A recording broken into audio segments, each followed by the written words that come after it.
എല്ലാവർക്കും നമസ്കാരം. സിനിമകളിൽ സ്റ്റോറി ബോർഡുകൾ നമ്മൾ ധാരാളമായി കണ്ടിട്ടുണ്ട്. സ്റ്റോറി ബോർഡുകളെ പറ്റി കേട്ടിട്ടുണ്ട്. അപ്പോൾ അത്തരത്തിലൊന്ന് നമുക്ക് ചെയ്താൽ എങ്ങനെയുണ്ടാവും? എന്നുള്ളത് ആണ് ഇന്നത്തെ വിഷയം. അങ്ങനെ ഒരു ചെറിയൊരു കുഞ്ഞ് സ്റ്റോറി ബോർഡ് ചെയ്തു. അതിന് വേണ്ട മാർക്കുകൾ അത് എന്തൊക്കെയാണ് അതിൽ നമ്മൾ യൂസ് ചെയ്യേണ്ടത് എന്നുള്ളത് ആഹ്, ആഹ്, വരച്ചു വെച്ചു. അപ്പോൾ അതാണ് ഇന്നത്തെ സ്റ്റോറി ബോർഡ് ചെയ്യുക എന്ന് നമുക്കൊന്ന് ശ്രമിച്ചു നോക്കാം ഈ സ്റ്റോറി ബോർഡ് ചെയ്യുക എന്നുള്ളത്. അതിനായിട്ട് ഞാൻ ആദ്യമായി ഒരു വൈറ്റ് പേപ്പറാണ് ഈ ഒരു A4 ഷീറ്റിലാണ് A4 ഷീറ്റ്, പേന, പിന്നെ ഒരു സ്കെയിൽ. അപ്പോൾ അധികം ദീർഘിപ്പിക്കുന്നില്ല. എല്ലാവർക്കും ഈ സ്റ്റോറി ബോർഡിലേക്ക് സ്വാഗതം. നമുക്ക് ഒരു സ്റ്റോറി ബോർഡ് ഒന്ന് ചെറുതായിട്ടൊന്ന് പരീക്ഷിച്ച് നോക്കാം. അപ്പോൾ സ്റ്റോറി ബോർഡ് ചെയ്യുവാൻ വേണ്ടി ഞാൻ ആദ്യം എടുത്തിരിക്കുന്നത് ഒരു A4 ഷീറ്റാണ്. A4 ഷീറ്റാണ്. സാധാരണ ഒരു A4 ഷീറ്റാണ് ഞാൻ എടുത്തിട്ടുള്ളത്. അപ്പം ഇത് ഞാൻ ഇത്തരത്തിലുള്ള ഒരു ഇത് വരച്ചു. ഇനി ഞാൻ ഇതിൻ്റെ അകത്ത് എനിക്ക് ആവശ്യമായിട്ടുള്ള ഒരു കഥാപാത്രത്തെ വരയ്ക്കുകയാണ്. എനിക്കിവിടെ ഒരാളുടെ ഫേസാണ് ആവശ്യം. Okay, face.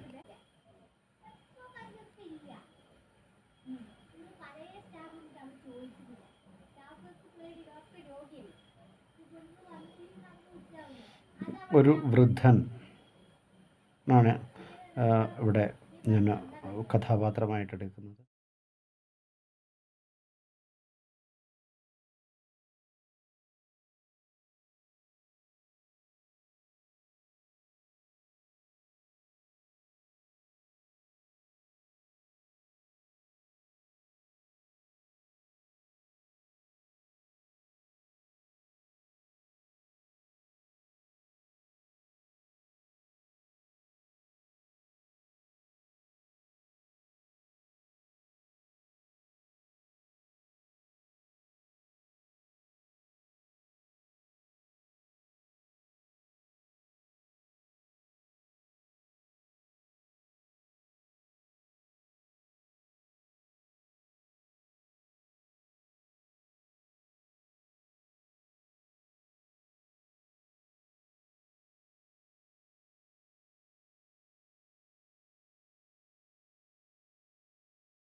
ഫൈനലി കുറച്ച് കഷ്ടപ്പെട്ടുവെങ്കിലും വളരെ കഷ്ടപ്പെട്ടു കേട്ടോ.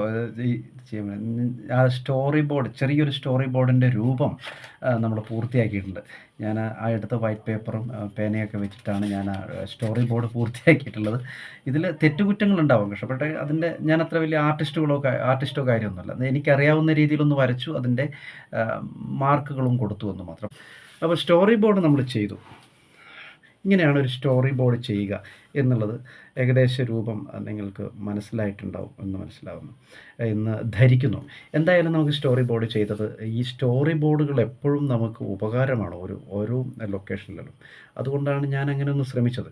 ഇനി ഇതിലുള്ള 2 കഥാപാത്രങ്ങളാണ്. ഈ കഥാപാത്രങ്ങളെ വെച്ചിട്ട് ഈ സാധനം നമുക്കൊന്ന് ഷൂട്ട് ചെയ്യണം. അതിൻ്റെ ഷൂട്ട് ചെയ്യുന്ന വീഡിയോ അത് ഞാൻ ക്യാമറയിലൊന്നുമല്ല ചെയ്യുന്നത്. എൻ്റെ സാധാരണ മൊബൈലിൽ വെച്ചിട്ട് നമുക്ക് 2 കഥാപാത്രങ്ങളെയും വെച്ചുകൊണ്ട് ഒരാഴ്ചയ്ക്കുള്ളിൽ നമുക്കൊന്ന് ഷൂട്ട് ചെയ്തെടുക്കണം. ഫൈനലി ഇതെങ്ങനെ ഷൂട്ട് ചെയ്തെടുക്കാം എന്നുള്ളതൊന്ന് നോക്കാം നമുക്ക്. അതിനുശേഷം ആ വീഡിയോയുമായിട്ട് ഞാൻ വരാം. ഇപ്പോൾ ഞാൻ ഈ സ്റ്റോറി ബോർഡ് വരച്ചതും ഇതും ആയിട്ടുള്ള വീഡിയോ ആണ് ഇവിടെ അപ്ലോഡ് ചെയ്യുന്നത്. നിങ്ങളുടെ വിലയേറിയ സപ്പോർട്ട് കൊണ്ടാണ് ഞാൻ ഇത്രത്തോളം എനിക്ക് കാര്യങ്ങളൊക്കെ ചെയ്യാൻ സാധിച്ചത്. അതുകൊണ്ട് നിങ്ങളുടെ തുടർന്നുള്ള സപ്പോർട്ട് ആവശ്യമാണ്. ഈ കാണുന്നതാണ് ഞാൻ നേരത്തെ വരച്ചിരിക്കുന്ന ആ ഒരു ചെറിയ സ്റ്റോറി ബോർഡ്. ഇത് വെച്ചിട്ടുള്ള ഒരു ഷൂട്ടിംഗ് നമുക്ക് നടത്തണം. അതായത് ഈ വരച്ചിട്ടുള്ള സാധനം വെച്ചിട്ട് നമുക്കൊരു ഷൂട്ട് നടത്തണം. അത് വലിയ ക്യാമറയിലൊന്നുമല്ല ചെയ്യുന്നത്, സാധാരണ മൊബൈലിൽ ചെയ്യേണ്ട രീതിയിലാണ് ഈ സ്റ്റോറി ബോർഡ് ഞാനിവിടെ ചെയ്തിരിക്കുന്നത്. തീർച്ചയായിട്ടും നമുക്കിത് വെച്ചിട്ട് ഒരു ഷൂട്ട് ചെയ്യണം. അപ്പോൾ അതിന് വേണ്ട നടപടികൾ അടുത്ത വീഡിയോയുമായിട്ട് വരുന്നത് ഈ സ്റ്റോറി ബോർഡ് വെച്ചിട്ടുള്ള ഷൂട്ടാണ്.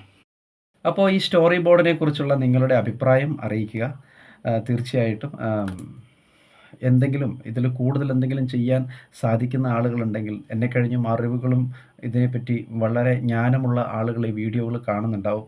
ഇത് കാണുന്നവരാണെങ്കിൽ തീർച്ചയായിട്ടും എന്താണ് ഇതിന് തെറ്റ് സംഭവിച്ചിട്ടുള്ളത് എന്നുള്ളത് കൂടി ഒന്ന് പറഞ്ഞു തരിക. നിങ്ങളുടെ അഭിപ്രായങ്ങളും ഒക്കെയാണ് എന്നെപ്പോലെയുള്ള ഒരു സിനിമാ ഭ്രാന്തന് ഏറ്റവും കൂടുതലായിട്ട് നിങ്ങളുടെ അറിവുകൾ കൂടിയാണ് ആവശ്യം.